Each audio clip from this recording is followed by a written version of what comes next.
De volta ao estudo sistêmico do Apocalipse de Abraão, de repente você está se perguntando: por que esse livro se chama Apocalipse de Abraão, se só fala o tempo todo de idolatria? Não, ele não fala só de idolatria. É só uma parte. Do capítulo 8 em diante, vemos Iá se revelando a Abraão e mostrando coisas futuras a ele. Não é à toa que ele se chama Apocalipse de Abraão. O enfoque em cima da idolatria é até o capítulo 7. Iá se revela a Abraão no momento certo, mas antes ele vai amadurecendo seus questionamentos sobre a divindade.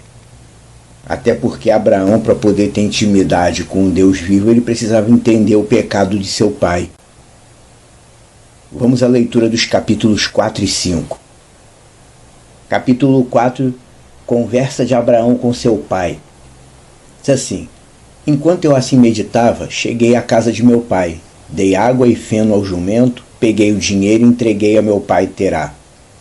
Ao vê-lo, ele ficou satisfeito e disse: abençoado sejas, Abraão, pelos meus deuses, pois trouxeste o preço da venda dos ídolos, não ficando em vão o meu trabalho.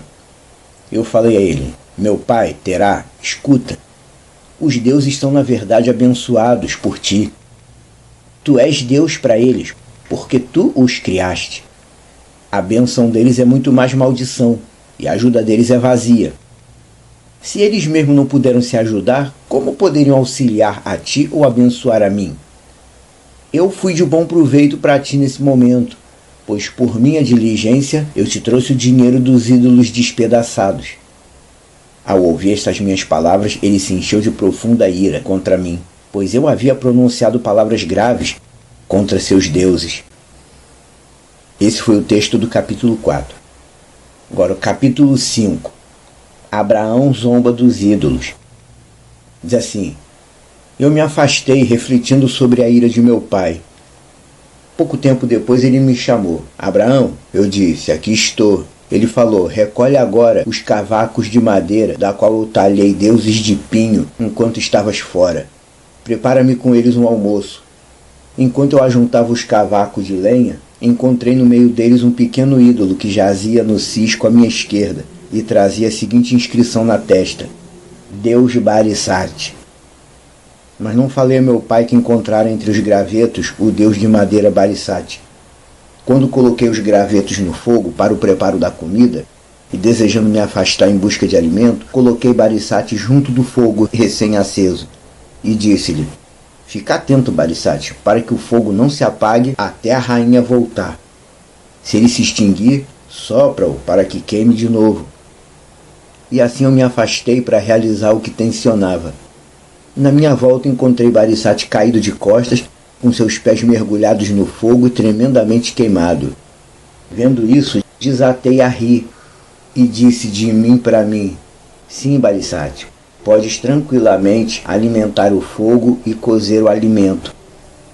Enquanto eu assim pensava e ria, ele se consumia devagar na brasa e virou cinza.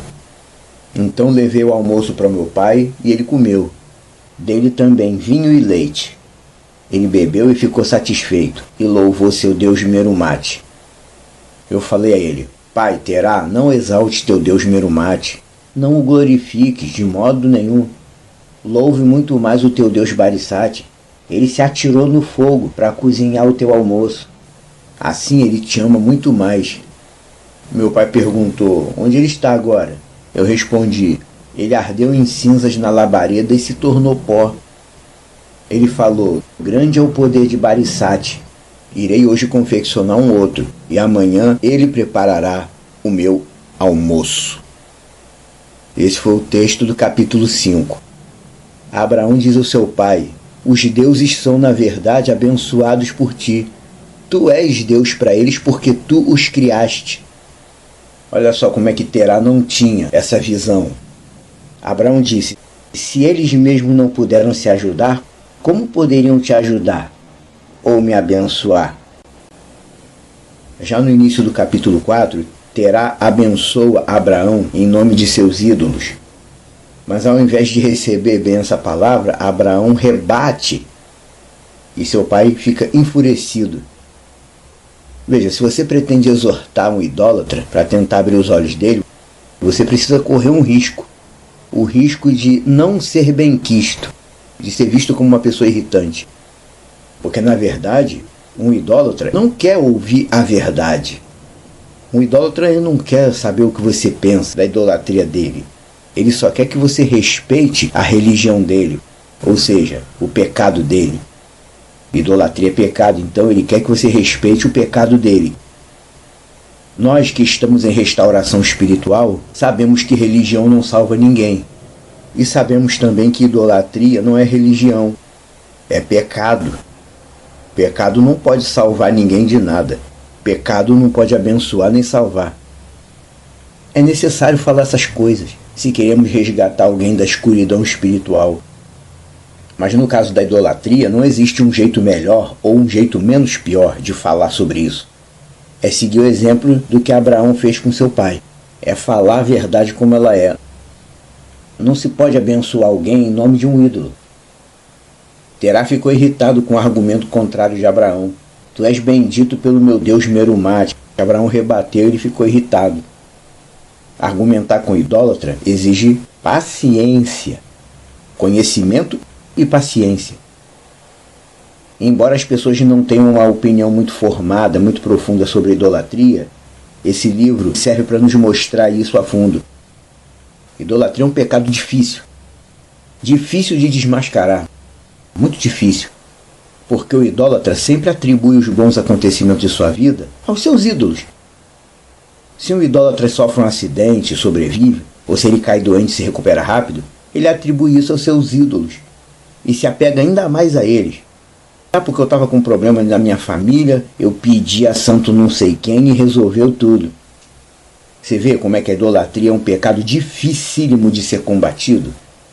A pessoa pode passar 10 perrengues, ele não atribui nenhum dos 10 à idolatria. Mas se ele tiver um acontecimento bom na vida dele, ele atribui isso aos ídolos. E é sempre assim. O idólatra usa a palavra Deus para invocar algo sobrenatural. Eu vou pedir a Deus.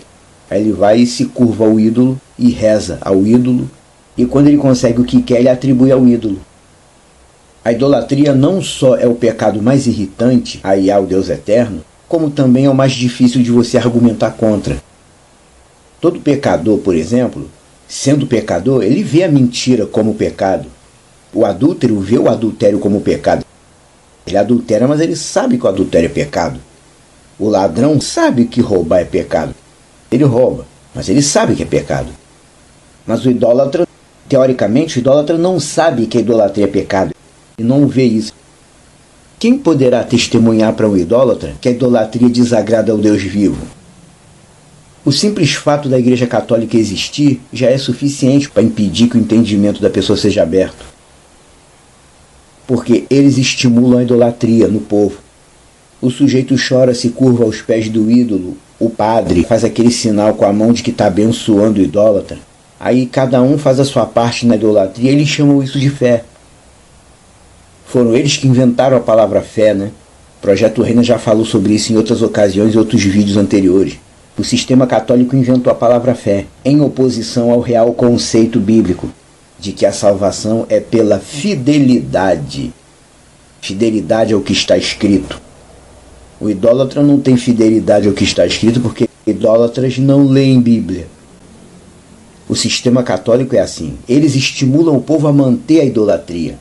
E eles fazem tudo isso em nome de Deus e com uma Bíblia na mão ou sobre o altar. Bíblia essa que eles não abrem, não leem. Ou quando abrem, já tem os trechos certos para ler.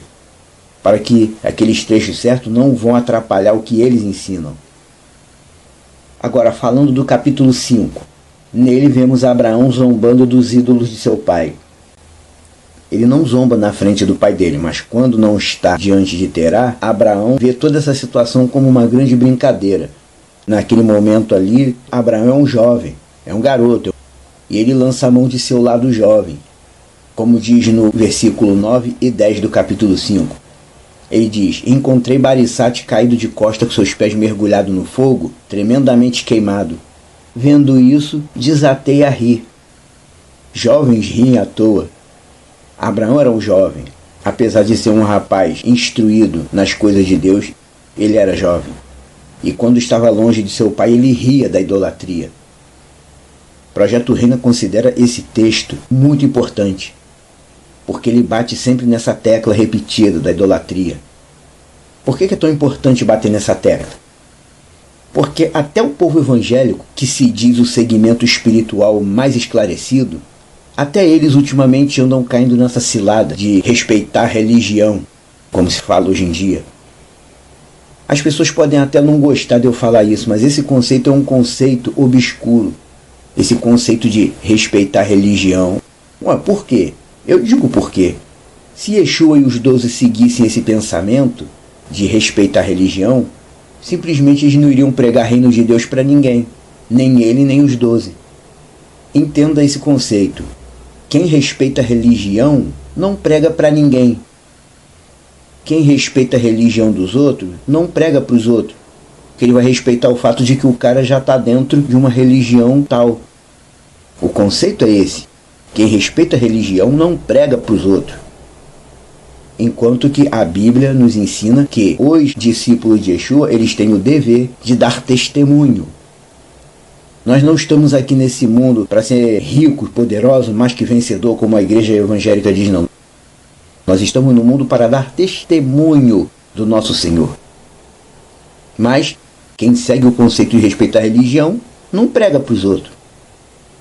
Tem evangélico de tudo quanto é tipo hoje em dia. Tem evangélico que vê um católico venerando os ídolos e ele diz: a fé dessa pessoa é tão bonita. Não vou falar nada não, certamente Deus há de fazer alguma obra na vida dele. Um verdadeiro homem de Deus não diz isso, nem de brincadeira. Yah é Deus verdadeiro e ele abomina a idolatria.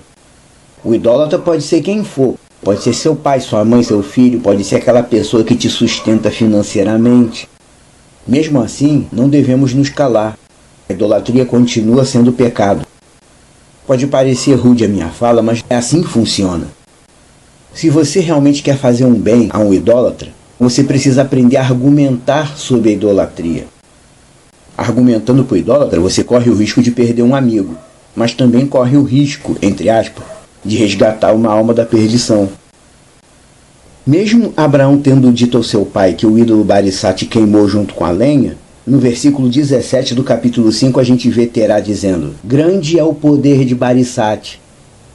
E é por causa dessa frase dele que o subtítulo dessa parte do estudo é: grande é o poder da idolatria. Que a idolatria é algo muito forte na vida da pessoa que não tem visão do reino de Deus. Lembre-se, como eu já disse anteriormente, você não pode argumentar com idólatra citando Bíblia, porque idólatras não leem a Bíblia. Isso é um fato. Idólatras não leem a Bíblia. E quando leem, eles leem sempre aqueles mesmos trechos marcados, sempre as mesmas partes. Via de regra, o idólatra não se apoia na Bíblia. Um idólatra é dirigido pela emoção religiosa, que é o que ele chama de fé.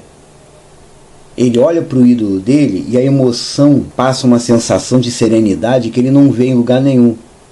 Aquilo conforta ele dentro da ignorância espiritual que ele vive. E nesse sentido que eu disse, grande é o poder da idolatria. Na vida do idólatra, é claro. A força do ídolo é tanta que tem idólatra que nem frequenta igreja católica, nem igreja nenhuma. A base dele é o ídolo que ele tem em casa ou no local de trabalho. Tem pessoas aí que ficam ricas, compram aquele sítio, aquela fazenda, aquela casa de praia, e dentro do terreno ainda coloca aquele que eles chamam de oratório, aquele espaço cheio de ídolos, como se fosse uma capelinha pequena. A idolatria dele é cumprida naquilo ali, não precisa nem da igreja católica. E é isso que o Projeto Reina tem falado, entre tantas outras coisas. A idolatria é sim o pecado mais difícil de combater que existe. E é por isso que o Projeto Reina teve essa direção de Deus de trazer o Apocalipse de Abraão para o estudo sistêmico, para você entender a visão do texto, parte a parte. E essa é a nossa parte dos capítulos 4 e 5. No próximo segmento vai ser capítulo 6 e 7 junto, onde Abraão começa a ensaiar algo para dizer ao seu pai, na esperança de abrir os olhos dele. Até a próxima.